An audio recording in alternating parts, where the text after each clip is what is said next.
રામાનંદ સ્વામી 1802માં એમનું દેહાવસાન થયું તો રામાનંદ સ્વામીએ સ્થાપેલો ઉદ્ધવ સંપ્રદાય, જે કૃષ્ણ ભક્તિ અને શ્રીમન નારાયણ મહામંત્ર સાથે એ સંપ્રદાય ચાલતો હતો અને એ સંપ્રદાયના મુખ્ય અધિષ્ઠક તરીકે ઘનશ્યામ પાંડેને નિયુક્ત કર્યા.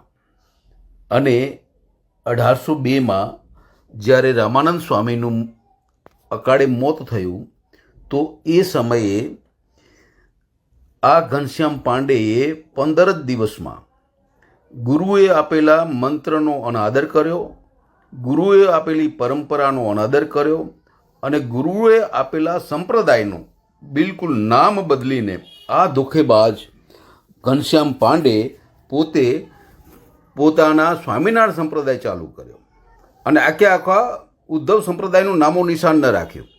અને એ સમયે 1802માં બ્રિટિશરો સાથે જાલસાજી કરીને પોતે ડુપ્લિકેટ ભગવાન બનીને અને ડુપ્લિકેટ ભગવાનો બનાવીને 6 મંદિરોની સ્થાપના કરી. અને નેપાળમાં રાણા બહાદુર, જે નેપાળ નરેશ હતા, એને અંગ્રેજોએ આપેલી કંઈ ને કંઈ જડીબુટ્ટી અથવા તો દવાની ઈલાજ કરીને નેપાળના રાજાનું દિલ જીતી લીધું. અને નેપાળના રાજાએ આ સ્વામિનારાયણ સંપ્રદાયના જે શિષ્યો હતા એમને કેદમાં રાખેલા હતા, એ બધા સાધુઓને મુક્ત કરાવ્યા. આ ઘનશ્યામ ધોખાબાજ ઘનશ્યામ પાંડે મંત્રનો વિરોધ કર્યો, ગુરુનો વિરોધ કર્યો અને ગુરુએ એમને ઈષ્ટ દેવતા ભગવાન કૃષ્ણ એના ઈષ્ટ દેવતા હતા એટલે ઈષ્ટ દેવતાનું અપમાન કર્યું, ગુરુનું અપમાન કર્યું અને મંત્રનું અપમાન કરીને પોતે જ પોતાની જાતે ભગવાન બની બેઠો. અને પ્રોફેસર રેમન્ડ બી વિલિયમ્સ 1822માં બ્રિટિશરો દ્વારા બ્રિટિશ સરકારે 5000 એકર ભૂમિ મંદિર બનાવવા માટે આપી કાલુપુરનું. વિચાર કરો, આટલી બધી ભૂમિ ક્યારે આપે? કારણ કે અંગ્રેજોનું જો કામ કરતો હોય જે ચાટુકાર, અંગ્રેજનો જે એજન્ટ હોય એને જ પૈસા આપે. એટલે અંગ્રેજો ભારતના તો દુશ્મન હતા, ભારતીયતાના તો દુશ્મન હતા, ભારતીય સંસ્કારોના પણ દુશ્મન હતા. તો આ સ્વામિનારાયણને 5000 એકર ભૂમિ કેમ આપી? મારા તમારા દરેકના મગજમાં વિચાર આવવો જ જોઈએ, એના આવે જ. અને આ બ્રિટિશ અધિકારીઓએ એ સ્વામિનારાયણને જે મતલબ ઘનશ્યામ પાંડેને 101 તોપોની સલામી આપતા. રેજિનોલ્ડ હેબર નામનો અંગ્રેજ 1825ની બેઠકમાં 1830માં સર જોન મેલ્કમ 1827થી 1830માં મુંબઈનો ગવર્નર હતો.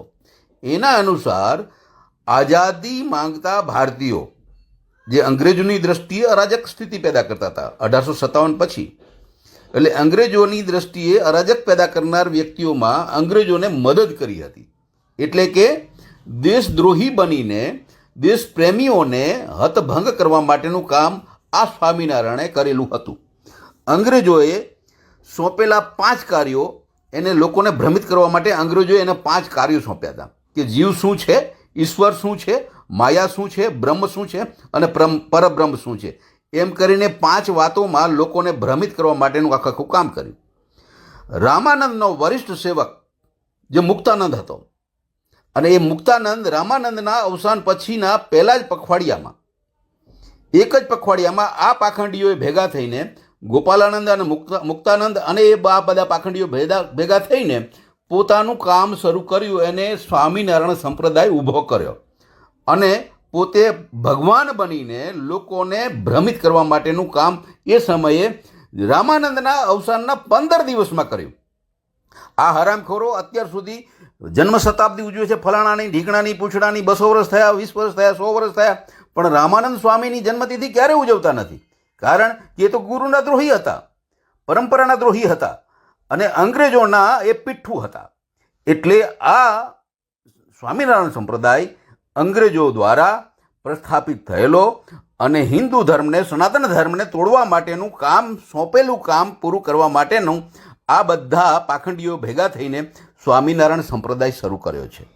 એટલે વિલિયમસન બિશપ હાર્બરે કહ્યું હતું કે સ્વામિનારાયણ જાતિ પ્રથા ખતમ કરી રહ્યો છે. કારણ કે એ જાતિ પ્રથા સ્વામિનારાયણને પણ સોંપેલી હતી કે ખતમ કરો. દયાનંદ સરસ્વતીને પણ સોંપેલી હતી કે તું જાતિ પ્રથા ખતમ કરો. બ્રહ્મો સમાજના રાજા રામ મોહન રાયને પણ સોંપેલી હતી કે ખતમ કરો. અંગ્રેજોએ જે કામ સોંપેલા હતા એ બધાને સરખા કામ સોંપેલા હતા. અને અંગ્રેજો દ્વારા છદ્મવેશથી આ લોકો આપણા સમાજને તોડવા માટે, સનાતન ધર્મને તોડવા માટે આ લોકો માત્ર ને માત્ર બોગસ ભગવાન ઊભા કરીને, લોકોની ભ્રાંત ભક્તિ ઊભી કરીને સનાતન ધર્મને ઘોર નુકસાન કરવાનું કામ આજથી નહીં 200 વર્ષથી ચાલે છે. અને એના ભાગરૂપે જ હિન્દુસ્તાનમાં એક પણ મંદિરોમાં આ સારંગપુર હનુમાનની મૂર્તિ હનુમાન નથી અને નથી. એ માત્ર ને માત્ર એક રાક્ષસી મૂર્તિ છે. હનુમાનજીનું મોઢું દુનિયાના કોઈ પણ જગ્યાએ મૂર્તિમાં તમે જોવા જશો તો મોઢું હંમેશા બંધ રાખેલું છે. તો આ સ્વામિનારાયણ મંદિર દ્વારા ઊભા કરેલા મંદિરમાં મોઢું કષ્ટભંજનનું મોઢું ખુલ્લું રાખ્યું છે. ખુલ્લા મોઢાવાળા દેવ હોઈ જ ન શકે, ખુલ્લા દાંતવાળા દેવ હોઈ જ ન શકે. અને દાંત દેખાડે એ દેવ ન હોય. દાંત તો રાક્ષસો દેખાડે, દાંત દેવ થોડો દેખાડે. દાંત હાથ દેખાડે, આશીર્વાદ આપે, બાકી દાંત ન દેખાડે. એટલે આ તો એ લોકોએ ઊભું કરીને લોકોને ભ્રમિત કરવા માટે એને હનુમાનનું નામ આપ્યું છે. ખરેખર એનું એ કષ્ટભંજન દેવ કહે છે. શું કામ કહે છે? એ ખરેખર હનુમાન નથી, પણ લોકોની નજરે એને હનુમાન સાબિત કરવાના કારસા કરીને એ લોકો પાસે પૈસા ભેગા કરવાનું એક માધ્યમ ઊભું કરી દીધું છે. એટલે આ સ્વામિનારાયણો જે કંઈ સંપ્રદાય અત્યારે ચાલી રહ્યો છે એ માત્ર ને માત્ર સનાતન ધર્મને તોડવા માટે. અને આ બધા સાધુઓ અત્યારે એટલી નીચ કક્ષાએ જઈ રહ્યા છે કે એવો તો હવે એમ કે જે કુળદેવી હોતી જ નથી, માતાઓ હોતી જ નથી. અને માતાજીની જગ્યાએ પોતે પોતાના સ્વામિનારાયણના ગરબા ચાલુ કર્યા છે હમણાં છેલ્લા 4-5 વર્ષ થયા. એટલે આ લોકો વિધર્મીઓ કરતાં જરા ઓછા નથી. અને મુસલમાન સમજવામાં કોઈ વાંધો નથી, અને વિધર્મી સમજવામાં કોઈ વાંધો નથી. એટલે આ ધર્મના આડમાં ભાગવતની કથા કરીને પોતે સ્વામિનારાયણના કલબલિયા વગાડે છે, રામની કથા કરીને એ સ્વામિનારાયણના કલબલિયા કરે છે. એટલે આ લોકો હરામખોરોને એક પણ રૂપિયો આપવાનું બંધ કરો અને એમની સાથે તમામ વ્યવહારો બંધ કરો. ધન્યવાદ. આ લોકો નીચતા તરફ જઈ રહ્યા છે. એને રામ રામ બોલતા જેને શરમ આવતી હોય એ લોકો હનુમાનના મંદિર બનાવે છે. વિચારો તો ખરા. એટલે ખાસ દરેક સનાતન સંપ્રદાયના તમામ સાથીઓને નમ્ર વિનંતી કે તમે આ જે કંઈ ભ્રષ્ટ સંપ્રદાય છે એમાંથી તાત્કાલિક પોતે પોતપોતાની જગ્યાએથી નીકળી જાય. ધન્યવાદ. જય શ્રી સ્વામિનારાયણ. આજના સત્સંગમાં કહેવાતા કેટલાક જે આસુરી સંપ્રદાયના ભગવાન શ્રી સ્વામિનારાયણ અને તેમના સંપ્રદાય ઉપર જે મિથ્યા દોષ આરોપણ કરે છે, આ તમે આગલા જે ઓડિયોની અંદર સાંભળ્યું કે ગુરુ મંત્ર છે તેમાં ધોકાધારી કરી, પરંપરામાં ધોકાધારી કરી, સંપ્રદાય આખો બદલી નાખવાની પ્રણાલિકા આખી બદલી નાખી, સંપ્રદાયનું નામ બદલી, આવા બધા જે મિથ્યા દોષ આરોપણ કરે છે અને બીજા ભગવાન પર પણ દોષ આરોપણ કરે છે. આ બધા શિશુપાલ વ્રત છે, બરાબર. જેમ ભગવાન શ્રી કૃષ્ણ નારાયણને શિશુપાલે તે ટોળકીઓ જે ટાર્ગેટ બનાવીને ગાળો ફાંટી હતી એ ટોળકી અત્યારે સક્રિય થઈ ગયેલી છે. આ લોકો સ્પષ્ટ રીતે આજના જે સત્સંગમાં જે મુદ્દા આપણે લેવાના છે તો સારંગપુરના હનુમાનજી મહારાજને આ લોકો રાક્ષસ તરીકે કહે છે. ભગવાને પધરાયેલા જે મંદિરમાં મુખ્ય દેવો છે તેને બનાવટી ભગવાન કહે છે. ભગવાનને પણ બનાવટી કહે છે, અંગ્રેજના પીઠું કહે છે. એનાથી ગુલામી કે આવી અંગ્રેજને સહાય કરી કે બધી જે ઘણા બધા એવા બધા ઘણા મિથ્યા દોષ આરોપણ કરે છે. અને રામાનંદ સ્વામી ધામમાં ગયા પછી કે 15 દિવસ રહીને આ બધી કાવતરું આ લોકોએ ઘડ્યું. તમામ આ પાયા વગરના આ બધા આક્ષેપો છે તેનો શાસ્ત્ર આધારે આપણે એનું હું ખંડન કરીશું. ભગવાન શ્રીજી મહારાજ પોતે સાક્ષાત પુરુષોત્તમ ભગવાન છે એ આ બાબત પરથી સિદ્ધ થઈ જાય છે. કારણ કે ભગવાન સ્વામિનારાયણ જાણતા હતા કે આગામી કાળની અંદર આવા અસુરો આવશે જ અને જે સંપ્રદાય ઉપર અને મારી ઉપર તે પ્રહાર કરશે. એટલે પોતાની સમીપ રહેલા ત્રિકાલદર્શી યોગીવર્ય સતાનંદ સ્વામીને પોતાની આજ્ઞાથી આ સત્સંગ જીવન ગ્રંથ રચવાની આજ્ઞા કરી છે. તો તમામ સવાલના જવાબ મોટેભાગે સત્સંગ જીવન ગ્રંથની અંદરથી મળી જાય છે. આ લોકો જે આક્ષેપ કરે છે કે રામાનંદ સ્વામી હતા તેનું અકાળે મૃત્યુ થયું, બરાબર. આ વાત પણ પાયા વગરની એક નંબરનો મોટો ગમગોળો છે. ગુરુ રામાનંદ સ્વામી ફનેણી ગામની અંદર સ્વેચ્છાથી ધામમાં ગયા એનું વર્ણન સ્પષ્ટ રીતે સત્સંગી જીવનની અંદર કરવામાં આવેલું છે. સત્સંગી જીવન જોઈએ તો પહેલું પ્રકરણ છે, અધ્યાય જોઈએ તો 60 અને શ્લોક સંખ્યા જોઈએ તો 5. આમાં સ્પષ્ટ રીતે લખેલું છે કે સંવત 1858ના માગસર સુધી 13ને દિવસે ગુરુવારનો પણ વાર સુદ્ધા પણ લખેલો છે. ફોનેની ગામની અંદર ગુરુ રામાનંદ સ્વામી પોતે સ્વેચ્છાથી દેહ ત્યાગ કર્યો, એટલે કે સમાધિ અવસ્થાની અંદર ગુરુ રામાનંદ સ્વામીએ દેહ ત્યાગ કર્યો. તો આ લોકો કે અકાળે મૃત્યુ થયું, બરાબર. હવે આ આપણે સાલ જોઈ 1802 થાય ને આપણે સંવત જોઈએ તો 1858 થાય. આવી રીતે ઈસવીસન અને સંવત વચ્ચે 56 વર્ષનો ફરક છે. એટલે 1802ની સાલની અંદર ગુરુ રામાનંદ સ્વામી ધામમાં ગયા. આ લોકો એમ કહે છે કે પછી 15 દિવસ રહીને જ મુક્તાનંદ સ્વામી અને ગોપાળાનંદ સ્વામી એમ કે આ પાખંડ ચાલુ કર્યો અને આ ઘનશ્યામ પાંડેને ભગવાન બનાવી દીધા. આ પણ મોટું સાહસ છે, કારણ કે ગોપાળાનંદ સ્વામી તો ત્યારે સંપ્રદાયની અંદર આવેલા પણ નહોતા. ગોપાળાનંદ સ્વામીની દીક્ષા આપણે જોઈએ તો એને સ્પષ્ટ સાલ લખવામાં આવી છે 1868ની સાલ, 64ની સાલ, બરાબર, માફ કરજો, 1864ની સાલ. ઈસવીસન જોઈએ તો 1808. એટલે ગુરુ રામાનંદ સ્વામી ધામમાં ગયા પછી 6 વર્ષ રહીને આ ગોપાળાનંદ સ્વામી અહીં આવ્યા, બરાબર, વૃદ્ધ સંપ્રદાયની અંદર, અને દીક્ષા ગ્રહણ કરી. તો પછી મુક્તાનંદ સ્વામી અને ગોપાળાનંદ સ્વામી કેવી રીતે આની અંદર પાખંડ છે, એના ભગવાન છે, એના બનાવટી ભગવાન ઊભા કર્યા. એટલે કાંઈ પણ મૂળ સંપ્રદાયનો ઇતિહાસ ખબર નથી, નકરા ગપ ગુળા મારી અને કહેવાતા સનાતનીઓને ખોટી દિશામાં ભટકાવી રહ્યા છે. આની પાછળનું મુખ્ય કારણ આપણે પછી કહીશું. એટલે ગોપાળાનંદ સ્વામી તો હાજર પણ નહોતા, બરાબર, ત્યારે સંપ્રદાયની અંદર. તેનું નામ અડાવી દીધું છે કે પાખંડ કર્યો મોટો મુક્તાનંદ અને ગોપાળાનંદ. હવે જે મુખ્ય જે વાત છે તે લોકો એવી અડાવે છે કે સહજાનંદ સ્વામી એમ કે અંગ્રેજોના પીઠો હતા, અંગ્રેજો જે મુખ્ય કાર્ય આપેલું હતું તે સહજાનંદ સ્વામીએ કર્યું. કયું કાર્ય? તો જીવ, ઈશ્વર, માયા, ભ્રમ અને પરબ્રહ્મ, આ જે 5 ભેદો છે તે એમ કે કરીને કે સમાજને ભ્રમિત કર્યો. એમ કે આ તો બહુ મોટું સાહસ કરી નાખ્યું આ લોકોએ. આ કોઈ સનાતની છે જ નહીં. સનાતનીના નામે બહુ મોટા અસુરો છે. તેઓ ફક્ત ને ફક્ત એ લોકોની લાલસા સામ્યાણ સંપ્રદાયમાંથી ધન લૂંટવાની છે, બરાબર. આવો પ્રચાર કરી અને ભોળી મુમુક્ષુ પ્રજાને પોતાના સંપ્રદાયની અંદર ખેંચવા માટેને મોટું કાવતરું સાજિશ છે. અંગ્રેજને કાંથી ખબર હોય કે ભાઈ જીવ શું, માયા શું, ભ્રમ શું, પરબ્રહ્મ શું? આ લોકોને પણ ન ખબર. હું તો છાતી ઠોકીને કહું, આ જે આક્ષેપબાજી કરે છે, આ જે ઓડિયોની અંદર જે બોલે છે, એ લોકોને આપણે ભેગા કરી આપણી જે ટોળકીઓ, આસુરી ટોળકી, શિશુપાલ, એ લોકોને પણ આ ભેદ ખબર નહીં હોય. આ તો વૈદિક સનાતન સિદ્ધાંતવાળા ભેદ છે. એની આપણે વાત કરીએ તો ભગવાન સ્વામિનારાયણ પોતે 11 વર્ષની વયે ગૃહ ત્યાગ કર્યો, બરાબર. અને ગૃહ ત્યાગ કરી અને 7 વર્ષ લગીને વન વિચરણ કરતાં કરતાં પોતે લોજ ગામની અંદર આવે છે. તો 11ની અંદર 7 ઉમેર 18 વર્ષ થાય, બરાબર. તો શ્રીજી મહારાજે 7 વર્ષ દરમિયાન પોતે વન વિચરણ કર્યું. ત્યારે તેમને સમગ્ર ભારત વર્ષની અંદર મોટા મોટા જે કહેવાતા મહર્ષિઓ, ઋષિઓ કે યોગીઓ મળ્યા. તો તેને ભગવાન સ્વામિનારાયણ પોતે 5 આ પ્રશ્ન પૂછે છે, જીવ, ઈશ્વર, માયા, ભ્રમ અને પરબ્રહ્મનું તમે સ્વરૂપ લક્ષણ કહો તો સત્સંગી જીવનની અંદર આગળ આવશે. તો આનો કોઈ પ્રત્યુત્તર સંતોષકારક આપતો જ ન હતો.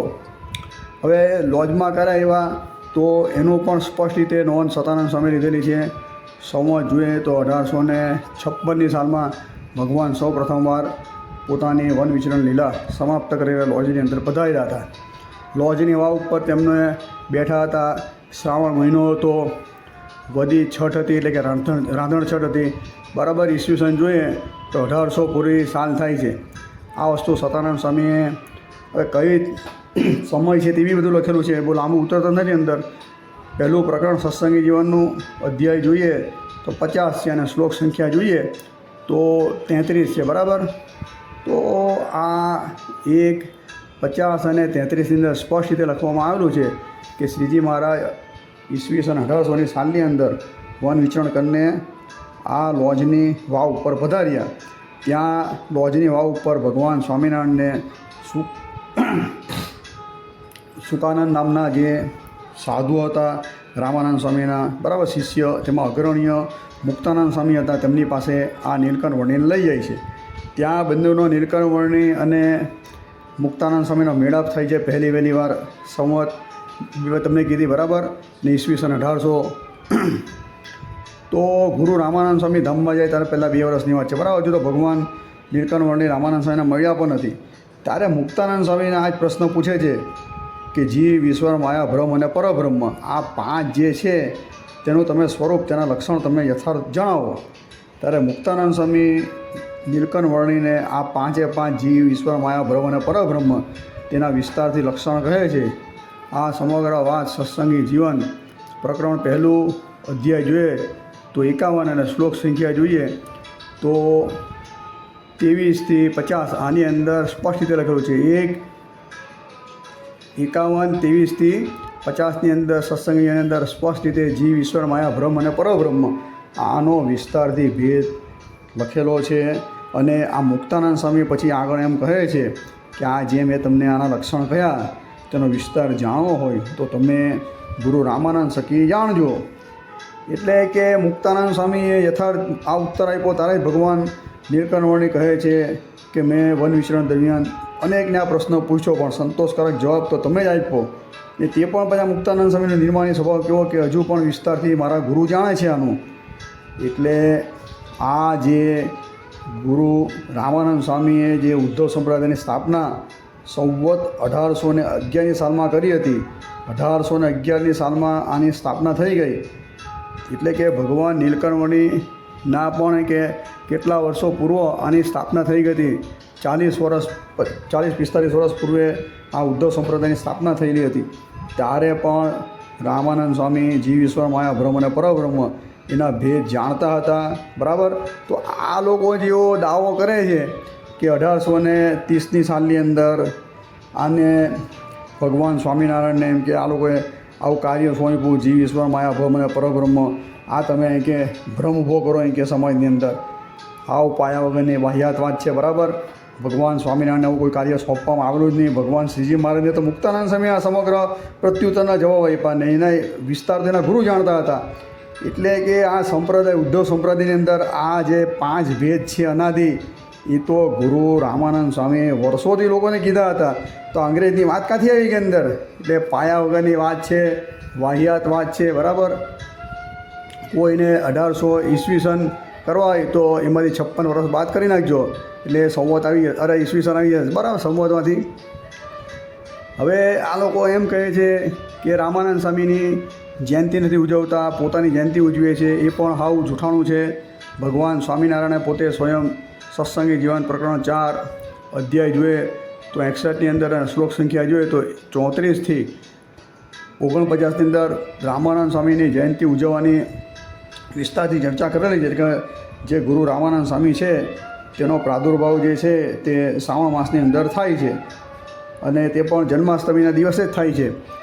અને આ વાત ભગવાન સ્વામિનારાયણ 1826ની અંદર કરે છે બરાબર. કે કેવી રીતે પોતાના જે ઉત્તરાધિકારી તરીકે પોતાના જે 2 દત્ત પુત્ર હતા આચાર્યશ્રી તેને જ કહે છે કે આપણા સંપ્રદાયની અંદર આપણા ઉદ્ધવ અવતાર શ્રી રામાનંદ સ્વામીની જયંતિ આવી રીતે ઉજવવી. અને ભગવાન શ્રીજી મહારાજે પણ અનેક જગાએ ધામધૂમથી રામાનંદ સ્વામીની જયંતિ ઉજવેલી છે. એનું વર્ણન સત્સંગી જીવનની અંદર છે. તો આ લોકો એમ કહે છે કે ગુરુની જયંતિ ઉજવીની ગુરુદ્રોહી છે, પોતાની જયંતિઓ ઉજવે છે. આ બધી વાત આ વાહિયાત શાસ્ત્ર વિરુદ્ધ છે. આ લોકો ફક્ત ને ફક્ત મિથ્યાદોષ આરોપણ કરે. અસુરોનું એક જ લક્ષણ હોય છે કે ભગવાન અને ભગવાનના ભક્ત તેનું હું આવી રીતે વિરુદ્ધ બોલવું, મિથ્યાદોષ આરોપણ કરવા. આગળ તેઓ કહે છે કે તેઓએ સંપ્રદાયનું નામ બદલી નાખ્યું બરાબર. ગુરુ રામાનંદ સ્વામીના સંપ્રદાયમાંથી ઉદ્ધવ સંપ્રદાયમાંથી સ્વામિનારાયણ સંપ્રદાય નામ કરી નાખ્યું. એ પણ વાત હાસ્યાસ્પદ અને એકદમ પાયા વગરની છે. જ્યારે 1808ની સાલની અંદર એટલે કે રામાનંદ સ્વામી 1802ની સાલની અંદર ધામમાં ગયા હતા. 6 વર્ષ રહીને જ્યારે સિયાણી ગામના શિવરામ વિપ્ર હતા ભગવાન શ્રીજી મહારાજને હાથ જોડીને કહે છે કે અમારા રાજાને આપણા સંપ્રદાય વિશે આ શંકા ઉપજે છે તો આટલા 18 જેટલા પ્રશ્ન પૂછે જ બરાબર જાહેરની અંદર. તે વસ્તુ પણ સતાનંદ સ્વામીએ નોંધ લીધેલી છે. સંવત 1864 ફાગણ સુધી એકાદશીના દિવસે આમ જોઈએ તો 1808 થાય બરાબર. સાલ જોઈએ તો એટલે શ્રીજી મહારાજ આનો જે પ્રત્યુત્તર આપે છે તેની નોંધ સત્સંગી જીવન પ્રકરણ 2 અધ્યાય 37 અંદર લખવામાં આવેલી છે. આખો જે અધ્યાય છે તેને ઉદ્ધવ સંપ્રદાયની પ્રકાશિકા નામથી સતાનંદ સ્વામીએ એને નામ આપેલું છે આખા અધ્યાયને. એટલે કે ઉદ્ધવ સંપ્રદાયથી જ ભગવાન સ્વામિનારાયણ આ શિવરામ વિપ્રને તમામ સવાલના જવાબ આપે છે. જો સ્વામિનારાયણ સંપ્રદાય ફેરવાઈ ગયો હોતે તો સ્વામિનારાયણ સંપ્રદાય ન લખતે. તો ઉદ્ધવ સંપ્રદાયથી આખું સમગ્ર વૃત્તાંત કહે છે ને એ વાત પણ 1808ની સાલની છે. એટલે 6 વર્ષ ધામમાં ગયા રામાનંદ સ્વામીને પછી વાત છે. બરાબર. આ લોકો કહે ને 15 દિવસ રહીને બધું બદલી નાખ્યું આમ તેમ હાવ અંબક ગપગોળા મારે આ લોકો. હવે વડતાલની અંદર ભગવાન સ્વામિનારાયણ પોતે બિરાજમાન હોય છે અને વચનામૃત જે વડતાલ 18મું વચનામૃત આપણે કહીએ છીએ તો સંવત 1882 માગસર સુધી એકમ અને સાલ જોઈએ તો 1826. તો આ સાલની અંદર ભગવાન સ્વામિનારાયણ પોતે વડતાલની અંદર બધા હરિભક્તોને 5 પ્રશ્નો પૂછે છે કે આપણા સંપ્રદાય ઉદ્ધવ સંપ્રદાય છે તેની કંઈ રીતિ જાણવી આ જાણવી કે બરાબર. તેમાં ઉદ્ધવ સંપ્રદાય સ્પષ્ટ રીતે લખવામાં આવ્યું છે. તો પછી આ રામાનંદ સ્વામી ધામમાં ગયા અને 24 વર્ષ પછી પણ ઉદ્ધવ સંપ્રદાય નામ પ્રચલિત હતું એવું આ શાસ્ત્રથી સિદ્ધ થાય છે. બરાબર. તો આ લોકો કે નામ બદલી નાખ્યું એક દસ્તાવેજ પુરાવો તો એક આપો. એક બી દસ્તાવેજ પૂરા આપતા નથી. મુમુક્ષુને ખોટી દિશામાં ભટકાવવા માટે આ લોકો પ્રચાર કરી રહ્યા છે. આ તો બહુ મોટો અપરાધ કરી રહ્યા છે. બરાબર. આ ભગવાનનો અપરાધ ક્યારે ભગવાન માફ નહીં કરે, કારણ કે સૌથી મોટું મિથ્યા દોષ આરોપણનું પાપ છે. એટલે સંપ્રદાયના કાંઈ નામ બદલાયા નથી. હવે આ જે વાત છે તો આપણે હાલના બીજા સંપ્રદાયને અનુલક્ષીને આપણે જોઈએ તો આજના સમયની અંદર એવા કેટલા સંપ્રદાય પ્રચલિત છે કે જેની સ્થાપના એનું નામ અલગ હોય છે અને એના પ્રવર્તક હોય તેના નામથી આખો સંપ્રદાય ઓળખાય છે. દાખલા તરીકે શ્રી સંપ્રદાય, શ્રી યાની કે લક્ષ્મીજી. બરાબર. એ સંપ્રદાયના સ્થાપક લક્ષ્મીજી હતા ને એ સંપ્રદાયનો કોઈ કે વિકાસ કર્યો હોય કાંઈ એનો જે સિદ્ધાંતનો પ્રચાર પ્રસાર વિશેષ કર્યો હોય તો રામાનુજાચાર્યએ કર્યો છે. તો એ સંપ્રદાયને લોકો રામાનુજાચાર્યના સંપ્રદાયથી પણ ઓળખે છે. તો પછી શું રામાનુજાચાર્યએ ગુરુદ્રોહ કર્યો? એ કંઈ સંપ્રદાયથી એ કંઈ વિરુદ્ધ થઈ ગયા, ગુરુથી કંઈ વિરુદ્ધ થઈ ગયા અને કંઈ વચન લોપ્યું? આ બધી પાયા વગરની વાત કરે છે. શ્રી સંપ્રદાય તરીકે અમુક જે કહેવાતા રામાનંદીઓ એમ કહે છે કે અમારે શ્રી એટલે સીતા માતા, મા જગત જનની સીતા. તો એને ગુરુ પરંપરાની અંદર જોડે છે પોતાની.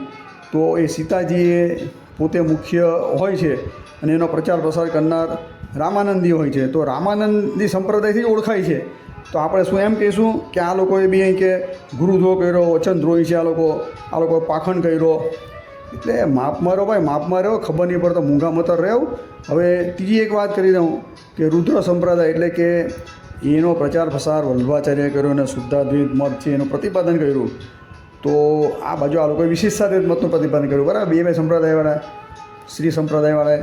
તો એને વલ્લભ સંપ્રદાયથી બી ઓળખાય છે. તો આપણે એમ કહીશું કે નહીં રુદ્ર સંપ્રદાય હતો ત્યાં વલ્લભ નામથી કેમ ઓળખે છે આ તે? એટલે પહેલાં ઇતિહાસ તપાસો. બરાબર. સનાતનના નામે ખોટા પાખંડ બંધ કરો. તમે લોકો સનાતન નથી, નકલી સનાતની છો તમે લોકો. સનાતનને તમે લોકો અધોગતિના માર્ગે ઉપાડના તમે છો. તમે લોકો નકરા સમાજની અંદર આવે તે વિખવાદ કરી અને તમે લોકો સનાતનને એક લાંછનરૂપ છો. કારણ કે આવા વિખવાદ કરવાથી હજારો બધા જે કહેવાતા વિધર્મીઓ ફાવી જાય છે. હવે સારંગપુર વિવાદમાં તમે જે એમ કહો છો કે હનુમાનજી છે તે તો એમ કે એનું મુખ એમ કે વાંદરનું છે, એમ કે દાંત બતાવે તે હનુમાનજીને કહેવાય એમ કે.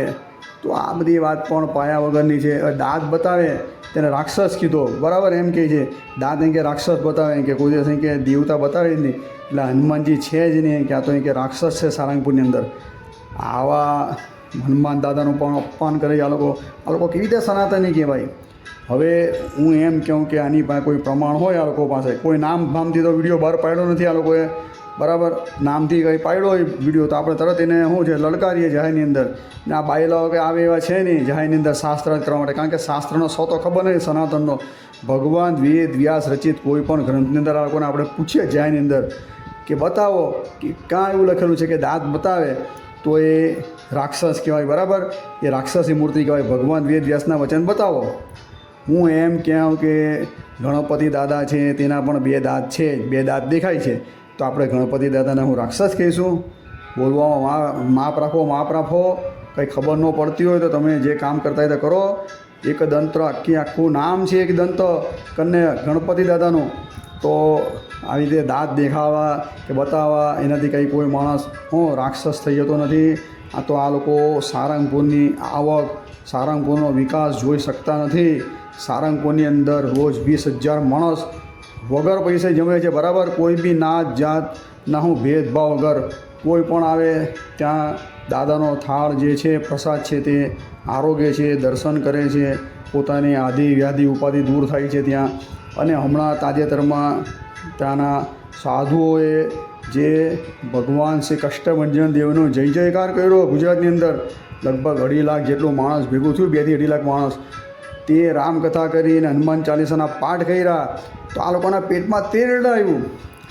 આ લોકોને મુખ્ય લક્ષ્ય એ જ છે કે સમગ્ર ગુજરાતની અંદર સારંગપુર કષ્ટભંજન દેવની આવક સર્વથી વધારે છે, એટલે આ લોકો આ બધું ખમી શકતા નથી, બરાબર.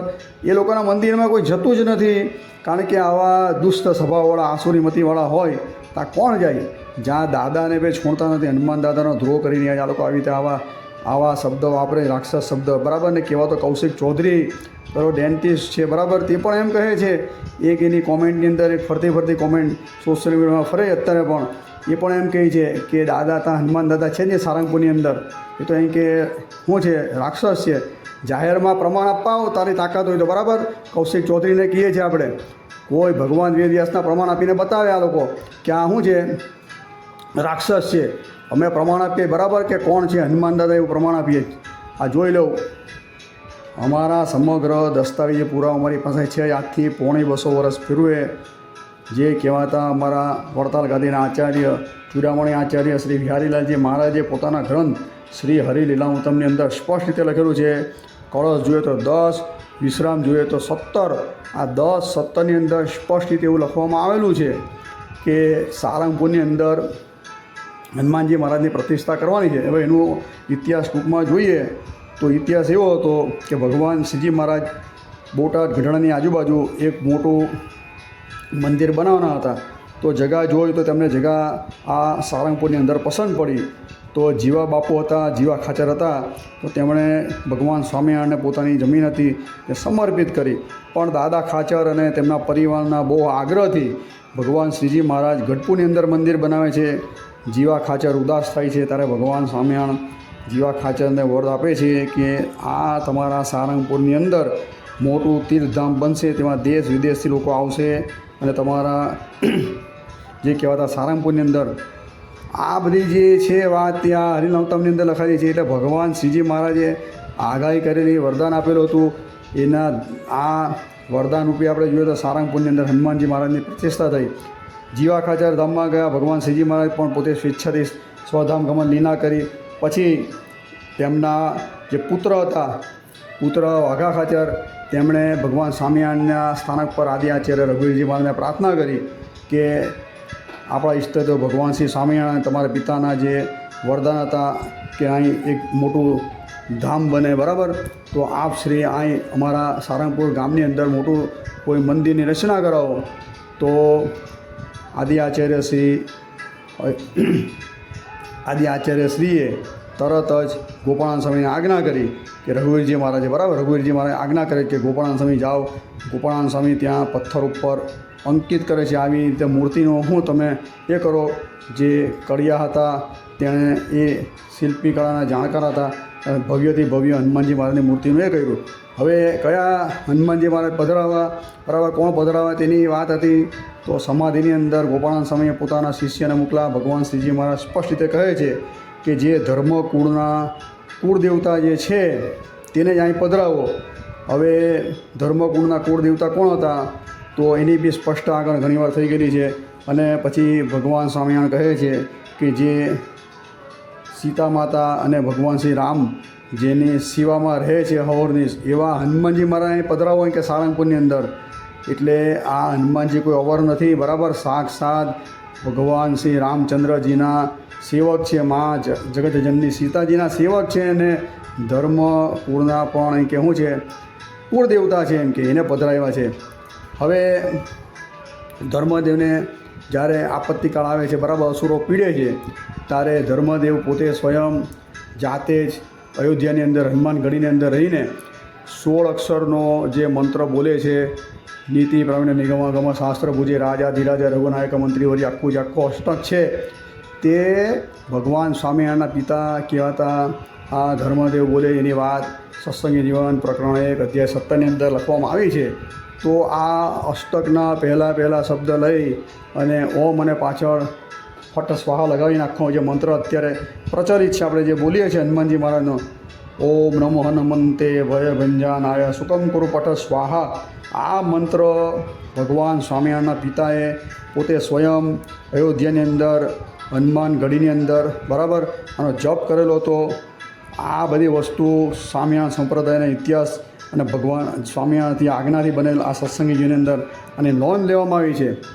આ કોઈ કાલ્પનિક નથી. અને આજે દાદાને જે આરતી આપણે જોઈએ છીએ તેમાં પણ જય કપિ બલવંતા પ્રભુ જય કપિ બલવંતા, આ સુર નર મુનિજન વાંછિત ફલપ્રદા હતા, એ આખી આરતી પણ હનુમાનજીને ઉદ્દેશીને કહેવામાં આવી છે. ને જ્યારે પ્રતિષ્ઠા થઈ ત્યારે હનુમાનજી મહારાજનો થાળ બોલાય, આ બોલાય, તે સમગ્ર હનુમાનજીના થાળ આરતીની નોંધ આ વિહારીલાલજી મહારાજે હરિનામ ઉત્તમની અંદર આ 10:17ની અંદર સંપૂર્ણ રીતે લખવામાં આવેલી છે.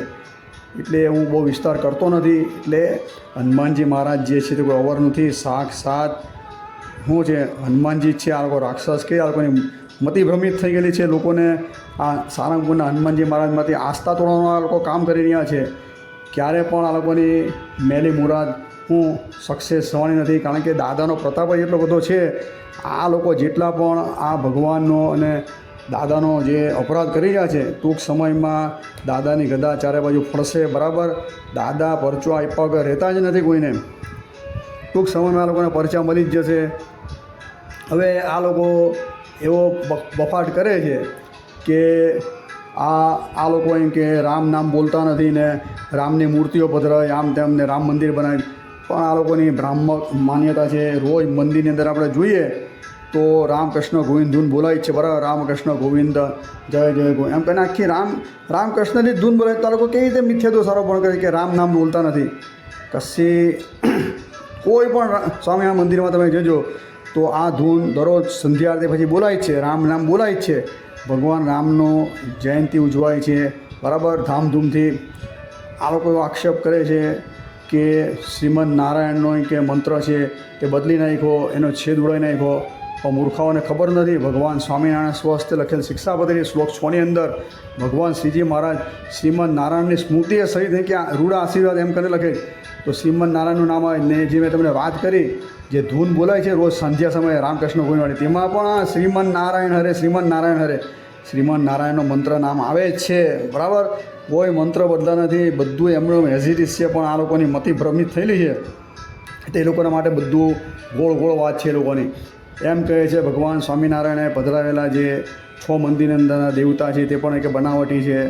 એ બી હાસ્યાસ્પદ અને આવું કાલ્પનિક વાત છે. મોટો ગપગોળો છે. ભગવાન શ્રીજી મહારાજે સૌપ્રથમ જ્યારે કાલુપુરની અંદર મંદિરમાં નંદનાદેવ પધરાવ્યા ત્યારે ઓળખ આપતા કહે છે કે અક્ષરધામાધિપતિ જે શ્રી કૃષ્ણ ભગવાન છે તે સ્વયં જાતે આ સ્વયંભૂ મુનિવર્તનની અંદર આદિ સત્યુગ છે ત્યાં પ્રગટ થયા અને બદ્રિકાશ્રમની અંદર જે છે આ કલ્પ સુધી કે ભક્તોના રૂડાને માટે તેઓ તપ કરે છે. તે જ આ ભરતખંડના રાજા નરનારાયણ દેવ હું આ કાલુપુર મંદિરમાં પધરાવું છું. અને બીજું મંદિર જે ભુજ બન્યું તેમાં બી ભગવાન નરનારાયણ દેવ એ જ પધરાવેલા છે. કોઈ અવર છે જ નહીં. આ લોકો કે ડુપ્લિકેટ ભગવાનને અંદર જે દેવો પધરાવ્યા પાયા વગરની વાત છે.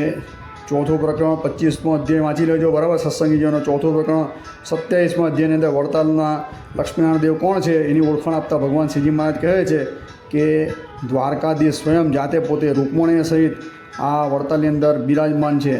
એટલે બોલવામાં માફ રાખો ભાઈ. સનાતન દેવતા જ પધરાયેલા એટલે આટલા લાખો હરિભક્ત આવે છે તેની માનતા પૂરી થાય છે. લક્ષ્મીનારાયણ દેવ પૂરી કરે છે, નંદનારાયણ દેવ પૂરી કરે, બધા દેવો પૂરી કરે, હનુમાનજી મહારાજ પૂરી કરે છે. એટલે સોનાનું મંદિર વડતાલનું પહેલું બહેનું ગુજરાતમાં હવે ગઢપુરનું બની રહ્યું છે. આ બધી ઉન્નતિ છે તે આ લોકો સહન કરી શકતા નથી. એટલે આવા બધા બફાટ કરે છે, બરાબર. અને બીજા નંબરમાં એ લોકો એમ કહે છે કે 1827થી 30ની સાલની અંદર આ લોકો અંગ્રેજો છે તેઓ અહીં કે ભારત દેશ અહીં કે ગુલામ હતો, તેમાં ઘનશ્યામ પાંડેનો મોટો હાથ હતો, સ્વામિનારાયણ સંપ્રદાયવાળા અહીં કે લૂંટું આમ કર્યું ફલાણું ઠીકણું બધું, એટલે કે અંગ્રેજના પીઠું તરીકે ગણાવે છે. પણ મૂર્ખાઓને એટલી પણ ખબર નથી કે ભગવાન સ્વામિનારાયણ ધામમાં ગયા 1830ની અંદર, પછી 5 વર્ષ રહીને ઇંગ્લેન્ડની પાર્લામેન્ટની અંદર કેવી રીતે ભારત દેશને ગુલામ બનાવો તેનું આખું ષડયંત્ર થયું. આ દસ્તાવેજ પુરાવા ઘણા વિડીયોની અંદર આપેલા છે, એટલે વારે ઘડી આપતો નથી. એટલે કે ભગવાન ધામમાં ગયા પછી 5 વર્ષ રહીને તો અંગ્રેજોએ આ કાવતરું કર્યું હતું, તો ભગવાન કાંથી કરવાના. અને 1857ની અંદર જ્યારે ચળવળ ઉપડી હતી, બરાબર, એનો વિપરીત જે કહેવામાં આવે છે, ત્યારે તો સ્વામિનારાયણ સંપ્રદાયવાળા અંગ્રેજની વિરુદ્ધ હતા. તો પછી કાંથી તમે એમ કહો છો કે અંગ્રેજના પીઠું છે અને અંગ્રેજને સહાય કરીને આ કરી? બધી ખોટી દાંભીસ પેલી ખોટી વાત છે. માનનીય વડાપ્રધાન શ્રી નરેન્દ્રભાઈ મોદીએ પણ સ્પષ્ટ રીતે કીધેલું છે, બરાબર ને. આજે કાલુપુર મંદિરમાં જોઈ આવજો, એ બધા ચિહ્ન, હજુ જે ચિત્ર તે જે કલાકૃતિ જે જોવામાં આવે એ સભા મંડપની અંદર કાલુપુરની અંદર છે જ. જે વિપ્લવની અંદર આ જે સ્વામિનારાયણ સંપ્રદાયનું આગવું સ્થાન હતું, દેશભક્તિ છે. આ ગદ્દારો જે બધા છે તે આ બધું સહન કરી શકતા નથી, એટલે આવી રીતે અંગ્રેજનું નામ વારે ઘડી અડાવે છે, બરાબર. અને જે નેપાળની વાત કરે છે એ પણ વાહિયાત છે, બરાબર. આવી રીતે કોઈ પણ સાધુઓને કેદ કરેલા નહીં. તો ભગવાન શ્રીજી મહારાજ વન વિચરણ કરતા હતા ત્યારે નેપાળ ગયેલી એ વાત આખી અલગ છે. આ તો એવી વાત કરે છે કે રામાનંદ સ્વામી ધામમાં ગયા પછીની વાત છે, એટલે આને કોઈ છેડા અડતા નથી.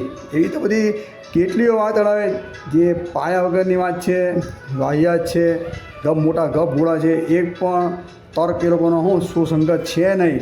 એટલે મુમુક્ષુએ આવા બધા વાતોમાં આવવું નહીં. જો આવી બધી ભગવાનની નિંદા સાંભળશો તો શ્રીમદ ભાગવતમાં જે લખેલું છે દસમ સ્કંદની અંદર, પેલા એના શિશુપાલ વધની કથાની અંદર, આપણા જે છે તે પુણ્યનો ક્ષય થાય છે અને આપણી ગતિ નારકી થાય, આપણે નરકની અંદર જઈએ છીએ. એટલે આસુરીનો સ્વભાવ એવો જ હોય છે કે ભગવાનની જે ક્રિયા લીલા તેને એ લોકો જુદી રીતે રજૂ કરે છે, એની અંદર દોષ આરોપણ કરે છે. અને ભગવાનના ભક્તો છે અને ભગવાનના જે દિવ્ય ચરિત્ર તેની અંદર આ બધા દોષ આરોપણ કરે, તેનો ધ્રોહ કરવો ને ગાળો ભાંડવી, આ જ આસુરીનું મોટું મુખ્ય લક્ષણ છે. એ લક્ષણ શ્રીમદ ભાગવતની અંદર લખેલું છે, પંચમ વેદ તરીકે મહાભારતની અંદર લખેલું, બરાબર. એવું બહુ વાર વિસ્તારથી ચર્ચા કરી એટલે હું પાછો આમાં લેતો નથી. એટલે આ અંગ્રેજવાળી વાત બી છે, એકેના વાહિયાત છે, બરાબર. કોઈ પણ સ્વામિનારાયણ ભગવાને કે સંપ્રદાયને સહાય કરી નથી. ને જે પેલા જીવ ઈશ્વર માયા પરબ્રહ્મની વાત કરી, એ તો મેં તમને વાત કરી કે ભગવાન સ્વામિનારાયણના જન્મ પહેલાં જ આ સંપ્રદાય સ્થપાઈ ગયો હતો ને ત્યારથી જ આ 5-5નો પ્રચાર થયો હતો. તોય મુક્તાનંદ સ્વામીને ખબર હતી ને કે જીવ ઈશ્વર માયા ભ્રમ અને પરબ્રહ્મ શું તત્વ છે. તોય મુક્તાનંદ સ્વામીને સવાલ પૂછો નીલકંઠવર્ણીએ તો એનો જવાબ મુક્તાનંદ સ્વામીએ પણ પાછું કીધું, આનાથી વિસ્તારથી કોઈ અર્થ જાણવો હોય તો મારા ગુરુ રામાનંદ સ્વામીને પૂછજો તમે. એટલે આ કાંથી કાં અડાવે છે.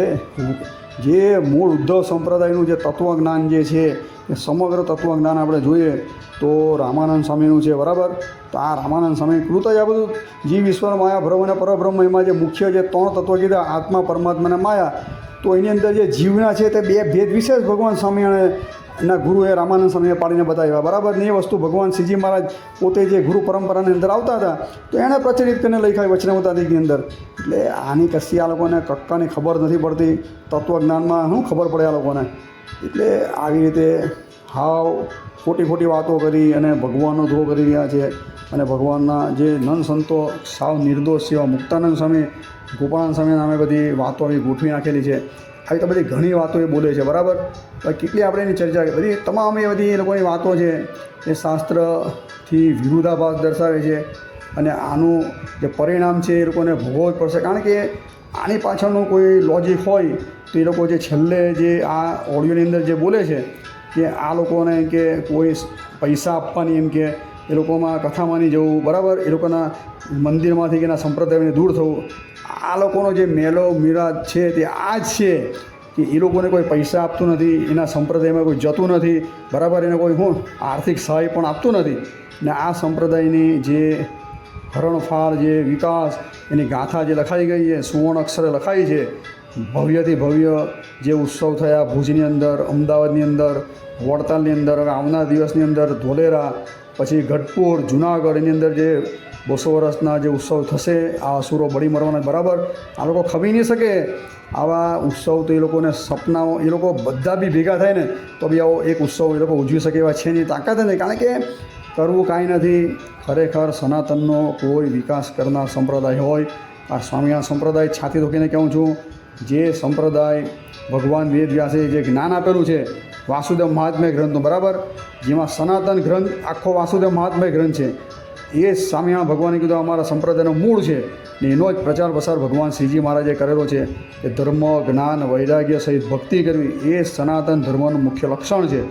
ભગવાન સ્વામિનારાયણે પોતાની જે માતા ભક્તિ તેને પણ અંત સમયે જેમ કપિલ ભગવાને કપિલ ગીતા કીધી હતી તેમ ભગવાન સ્વામિનારાયણે હરિગીતા નામથી આ જે 5 અધ્યાય છે તેમાં જે ધર્મ, જ્ઞાન, વૈરાગ્ય સહિત ભક્તિ કરવી જે સનાતન ધર્મ છે તે પોતાની માતાને કહ્યો હતો, બરાબર. અને વચનામૃતના પાને પાને આ જ આવે છે કે ધર્મ, જ્ઞાન, વૈરાગ્ય સહિત ભક્તિ કરવી આ સનાતન ધર્મ છે. એનું સ્વરૂપ ભગવાન બદ્રીપતિ નારાયણે નારદજીને સમગ્ર કહ્યું છે, બરાબર. વાંચી લેજો. સંપ્રદાયના જે દોર ખોડનાર છે સનાતન તમે કરો છો, પણ ખરેખર સનાતન ધર્મ કોઈ જાણવો હોય તો આ વાસુદેવ મહાત્મ્ય ગ્રંથ વાંચજો, એનો પ્રચાર પ્રસાર કરજો. તેનું મૂળ છે તે સનાતનનું જે મૂળ કહેવામાં આવે ધર્મનું તે ભગવાન બદ્રીપતિ નારાયણે કીધેલું જ છે ને એનો પ્રચાર પ્રસાર કરે છે. એ સંપ્રદાયના તમે ટાંટિયા ખેંચો તો સનાતન ધર્મ ક્યાંથી આગળ આવે? એટલે ખાસ મુમુક્ષુએ સમજવાની જરૂર છે. આપણે જે તત્વ મળેલું છે, બરાબર, એ સનાતન જ છે. ભગવાન સ્વામિનારાયણ પણ ભગવાન છે. વાસુદેવ મહાત્મ્યની અંદર ભગવાન વેદ વ્યાસના વચન છે, 18મો અધ્યાય 42, 43 અને 44 શ્લોક છે. તેની અંદર પણ આ કહેવાતા બધા અસુરો ગાલમેલ કરે, આમ કર્યું, પેલું નાખીને ભક્તિ માતા નથી, પેલું ઢીકણું નથી, આમ કરીને જે વાંધા વચકા કરે દરેકને આપણે વિડીયો બનાવેલા જ છે. કશું કોઈનાથી કંઈ થાય એવું છે જ નહીં. આપણા નંદ સંતોએ આ સંપ્રદાયના પાયા પાતાળ લગીને ઉદા નાખેલા છે. સૂર્ય ચંદ્ર તપશે ત્યાં લગીને સ્વામિનારાયણ સંપ્રદાય દિગંતની અંદર જય જયકાર થશે. સ્વામિનારાયણ વિજય તેત રામ, બરાબર. સ્વામિનારાયણ સંપ્રદાયનો સ્વામિનારાયણ નામનો વિજય જ થાય છે. સ્વામિનારાયણ નામથી બધું જ તરી જાય. જેમ રામ નામે પથ્થર તૈરા તેમ સ્વામિનારાયણ નામથી જોઈએ આપણે તો જે સંપ્રદાયથી બહિર્મુખ થયેલી એ બધી સંસ્થા તે પણ 1500 જેટલા શિખરબંધ મંદિર બનાવે છે, ગગનચુંબી મંદિરો. અને દરેક સ્વામિનારાયણ સંસ્થા મૂળ હોય કે પછી સંપ્રદાયમાંથી જુદી પડેલી હોય, પણ એના જે સામાજિક કાર્ય આપણે જોઈએ તો અદ્ભુત છે. એવા કાર્યો કોઈ પણ કરી શકે તેવા નથી. એટલે આ લોકોને પેટમાં ટીલ રેડાય છે, બરાબર. મુખ્ય કારણ આવ્યું છે વડતાલની અંદર જઈએ તો કોઈ નાત જાત ભેદ વગર મફત કોઈ કાઉન્ટર જ નથી ત્યાં કે કાંઈ પૈસા ક્યાં તે ટ્રીટમેન્ટ થાય, ઓપરેશન થાય છે. વડતાલની અંદર પણ એમને પ્રસાદ મફતમાં અપાય છે, બરાબર. પછી સારંગપુરની વાત કરી, ગઢડામાં તમે જાઓ, કોઈ પણ જગ્યાએ જૂનાગઢમાં જાઓ, પણ આ લોકો જે એમ કહે છે કે સ્વામિનારાયણ સંપ્રદાયની અન્ન વિચાયની આપણે આગળ વાત કરી કે કોઈની કદાચ વ્યવસ્થા જાળવવા માટે વડતાલની અંદર એમને મફતમાં તો લક્ષ્મીનારાયણનો પ્રસાદ આપવામાં આવે જ છે, પણ કદાચ કોઈને સુવિધા જોઈતી હોય તો 25 અને 50 રૂપિયા પણ લેવામાં આવે છે. એ બી મેં તમને વાત કરી આગળના એક વિડીયોની અંદર. પણ એ 25 અને 50 વાળું બી ભોજન તમે પ્રસાદ તમે બહાર લેવા જાઓ કે 25-50માં નો એની તમે છાતી ઠોકીને કોઈ વેપાર થતો જ નથી સ્વામિનારાયણ સંપ્રદાયની અંદર. ફક્ત ને ફક્ત હરિભક્તોની સુવિધા જાળવવા માટે આ બધું આ થોડું આયોજન એ લોકો કરે છે કે જેથી કરીને હરિભક્તો સહેજે આવે, અહીં આવીને ભજન કરે, બરાબર. અને સાચી વસ્તુ ઓળખાય ને ભગવાનમાં એનું જોડાણ થાય અને સનાતન ધર્મનો જય જયકાર થાય. એ જ બધી પ્રવૃત્તિ સ્વામિનારાયણ સંપ્રદાયની થઈ હતી. એ આ લોકો ખમી શકતા નથી, બરાબર. એટલે આવા વાહિયાત એ કરે છે. ભગવાન સ્વામિનારાયણનો જય જયકાર જ થશે. એના સંતોની જે બધી સેવા રીતિ છે એ સારંગપુરની અંદર આપણે જોઈએ તો સારંગપુરની અંદર કેટલો મોટો વિકાસ થયો હાલની અંદર. એની સેવા રીતિ તમે જુઓ કેવી સરસ ભગવાનની સેવા કરે છે તાના. અને રામકથામાં આટલા માણસો આવે છે, બરાબર. જે હનુમાન ચાલીસાનો ત્યાં કંઈ બીજો પ્રચાર તો થતો જ નથી. હનુમાન ચાલીસા આદિક આ લોકો એમ કે અંદર સ્વામિનારાયણ પણ સ્વામિનારાયણ સંપ્રદાયની અંદર સનાતન જ આવે, બીજું કશું છે જ નહીં. સ્વામિનારાયણ ભગવાન પોતાના ઘરનું એક વચન પણ બોલ્યા નથી. ભગવાન શ્રીજી મહારાજની લખેલી શિક્ષાપત્રી જો, સત્સંગી જીવન કે વચનામૃત જો, એની અંદર ભગવાન સ્વામિનારાયણ જે ઉપદેશ કરેલો છે તે સનાતન વૈદિક જ છે ભાઈ. કોઈ ભગવાન પોતાના ઘરનું લાવ્યા જ નથી. આ લોકોએ ફક્ત નિંદા કરવી છે, બરાબર. કોઈ ભણેલો હોશિયાર માણસ હોય કોઈ બી ભગવાનના વચન તમે તપાસજો, સમગ્ર તપાસ કરશો તો વૈદિક સનાતન એમાંથી લીધેલા છે. કોઈ પણ ભગવાન વેદ વ્યાસના સિદ્ધાંત સિવાય ભગવાન શ્રીજી મહારાજે વાત કરી નથી. એટલે તો ભગવાન સ્વામિનારાયણનું નામ વ્યાસ સિદ્ધાંત બોધાકાએ નામ પાડેલું છે. એટલે આવા કંઈ ફતવા બહાર પાડવાથી કે આવા ઓડિયો વિડીયો બહાર પાડવાથી સ્વામિનારાયણ સંપ્રદાયને હાનિ નથી થતી. બરાબર, સૂર્ય ઉપર તમે ધૂળ નાખશો તો તમારા ઉપર આવવાની છે. ભગવાન સ્વામિનારાયણે વચનામૃતમાં સ્પષ્ટ લખેલું છે કે જેટલા દોષ ભગવાનની અંદર પરશો બરાબર એટલા તમારી અંદર જ આવશે. એટલે મહેરબાની કરીને આ સંપ્રદાયને ટાર્ગેટ કરવાનું બંધ કરી દેખો. બરાબર, તમારે જે પેટમાં દુખતું હોય કે ખુલ્લેઆમ બોલો. બાકી આવી રીતે ખોટી રીતે વિડીયો બનાવીને આ કરવાથી તમને જડબાતોડ જવાબ મળશે, શાસ્ત્ર આધારે મળશે. બરાબર, કારણ કે તમારા બધા આવા આક્ષેપથી કંઈ સંપ્રદાયવાળા કંઈ હું એમ તમારી અંદર કે આ સંપ્રદાયમાંથી બધા લોકો અહીં કે ધીરે ધીરે કરતા હોય કે અમારા સંપ્રદાયની અંદર આવી જાય ને અમારા સંપ્રદાય આલા એમ સંપ્રદાયનો વિકાસ ન થાય. સંપ્રદાયનો વિકાસ કરવો હોય તો પહેલાં તમારે કટિબદ્ધ થવું પડે. નીકળો, જાઓ, તડકા તાપ ધૂપની અંદર સહાય થાવ. આજે કોરોના જેવા કાળની અંદર પણ સ્વામિનારાયણ સંપ્રદાયવાળા પોતાના જીવના જોખમ ના નાખીને દરેકની અંદર ટિફિનો પહોંચાડવાની વ્યવસ્થા કરી હતી. અત્યારે જોઈએ તો ઉનાળાની અંદર પણ પોતે ચંપલ વિતરણ કરે, ઠંડીની અંદર ઢાબળા વિતરણ કરે છે, ગરીબોને ખવડાવે છે. આ પ્રવૃત્તિ તો તમે જો ચારે બાજુ કોઈ પણ સ્વામિનારાયણ સંપ્રદાયની તમે પ્રવૃત્તિ જો, જ્યારે ભૂકંપ હોય ત્યારે પણ સ્વામિનારાયણ સંપ્રદાયનું આગવું સ્થાન હોય છે. વાવાઝોડું હોય ત્યારે પણ કીટો આપવામાં ભગવાન સ્વામિનારાયણના સંતો, આચાર્યશ્રીઓ, લાલજીશ્રીઓ પહોંચી જાય છે. શાકોત્સવના નિમિત્તે કોઈ પણ નાત જાતના ભેદ વગર લાખો માણસો જમે છે. બરાબર, આપણે જીવતું જાગતું ઉદાહરણ આપણે જોઈએ તો સુરત આદિની અંદર જોઈએ છે. કોઈને પણ ભગવાનના પ્રસાદના નિમિત્ત બનાવીને કેમ ભગવાનમાં જોડવા, એ જ મુખ્ય તાત્પર્ય છે. આટલું બધું માણસને બધું ભેગું થાય છે એ લોકો ખમી શકતા નથી. આ પ્રવચનને બહુ લાંબુ ખેંચવું નથી. બરાબર, એટલે કહેવાનો તાત્પર્ય કે આ આસુરી જીવ છે એ ભગવાનની દરેક ક્રિયાની અંદર આવી છે, દોષ આરોપણ કરે છે. પણ આપણે જે કહેવાતા દેવી જીવ હોય તેણે આ શિશુપાલવાળી કથા ખાસ વાંચવી, જોવી, સાંભળવી. એટલે આપણે એનો સ્પષ્ટ રીતે ખબર પડી જાય કે આસુરી જીવનું કામ આ જ હોય ને દેવી જીવનું કામ શું હોય છે કે ભગવાનના જે ગુણગાન હોય, લીલા ચરિત્ર હોય તેને આપણે નિરંતર સંભાળીએ તો અંત સમયે આપણે ભગવાન લેવા આવે. બરાબર, ભગવાનની દરેક ક્રિયા જે છે તે કલ્યાણકારી જ છે. એટલે આ લોકો ભગવાન સ્વામિનારાયણ સ્થાપિત સંપ્રદાય તેનો ઉશ્કો સહન કરી શકતા નથી. નંદ સંતોનો લખેલા બધું સહન કરી શકતા નથી. જે મુક્તાનંદ સ્વામીને ગોપાળાનંદ સ્વામીને ગાળો ભાંડે જ. બરાબર, આ લોકો પાખંડ કરે છે. એ લોકોને કંઈ જાહેરમાં આવો તમને ખબર પડે મુક્તાનંદ સ્વામીને ગોપાળાનંદ સ્વામી કોણ હતા. ગોપાળાનંદ સ્વામીએ તો પ્રસ્થાન ચતુષ્ટય ઉપર ભાષ્ય કર્યું. સંસ્કૃતની અંદર કહેવાતા ઉપનિષદો, વ્યાસસૂત્ર, ભગવદ્ ગીતા, ભાગવત, આની ઉપર સંસ્કૃતની અંદર ટીકા કરેલી છે. જે મોટા મોટા આચાર્યો જે કરે છે એવા આચાર્ય લેવલનું કામ એણે ગોપાળાનંદ સ્વામીએ કર્યું. મુક્તાનંદ સ્વામીએ પ્રસ્થાનતય ઉપર ભાષ્ય કર્યો. વ્યાસસૂત્ર જોઈએ, ભગવદ્ ગીતા જોઈએ કે ભાગવતના અમુક જે બધા સ્કંદો ઉપર એને ટીકા કરેલી છે. આવા જે નિર્દોષ સંતો તેને તમે ગાળો ભાંડો છો, તમને ભગવાન ક્યારે પણ માફ નહીં કરે. બરાબર, હનુમાન દાદાને આવી રીતે તમે બોલો છો, સામેના ભગવાને પધરા દેવની અંદર તમે આવી બધી વાતો કરો છો. આ તો બહુ હદ થઈ ગઈ. બરાબર, પાણી માથા ઉપરથી વહે છે. આનો અંજામ તમારે ટૂંક સમયમાં ભગવાન આપશે તમને ફળ. તેમાં દાદા તો જરૂરથી આપશે. આ પ્રવચનને વિરામ આપીએ. અસ્તુ. જય શ્રી સ્વામિનારાયણ. જય કષ્ટભંજન દેવની જય હો, જય હો, જય હો.